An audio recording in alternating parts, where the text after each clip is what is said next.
Hey, what's going on guys? Today I'm going to be reviewing the S15 Gen 3 mags. Full disclosure, they sent these mags to me for free. I have been using the OEM mags from Glock, but I've actually had a lot of issues with them not feeding, the rounds getting stuck inside the magazine. But hopefully these S15 Gen 3 mags are good to go. I haven't shot them yet. I'm actually going to shoot them for the first time tonight at an IDPA match.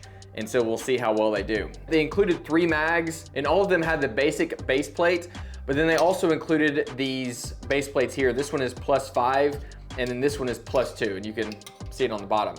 It's pretty amazing that these magazines will hold 15 rounds. Compare that to the OEM mags, which only hold 10 rounds. They're the same external geometry, it's just they don't have this extra filler plastic, and since it's a metal mag, it can be thinner, the walls can be thinner, and so you can have more stacking with the rounds. So that's how they get away with having extra rounds in the magazine. And then if you include the base plate, this would be 17 rounds, and then this one would be 20 rounds, which is pretty crazy when you think about the size of a Glock 48. I wouldn't carry it like this, but this would be a great magazine to have on you, either in your pocket or a magazine carrier, so that if you go through your 15 round mag, now you have an extra 20 rounds to work with. So like I said, I've been having issues with these OEM mags. I typically like to use OEM parts because I like to use parts that were manufactured and tested in the same facility, or at least by the same company, but I've had just a lot of issues with these. So I figured, why not try these out and see how they perform. I had heard reviews that the previous generations of S15 mags people would have issues with, but these being the Gen 3 models, I'm hoping that they solved a lot of those problems. So next, let's talk about the installation process. They came in their standard configuration with just the regular base plate, and then I had to install these, or didn't have to, but I installed these extended base plates. The next thing I had to install was a steel or some other type of metal mag catch on the gun, because these metal mags can wear on that plastic, and so you're supposed to replace that. This was a pain to do.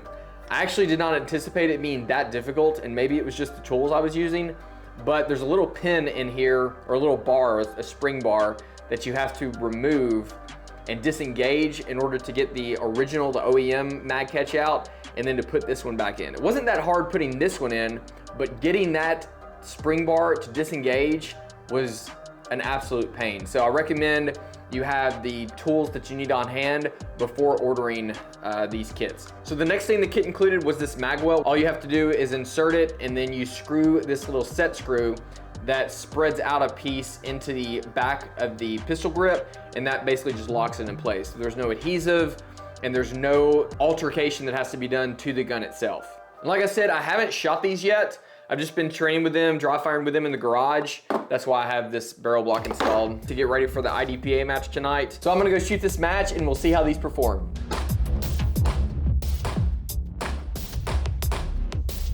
Overall, the S15 mags performed really well.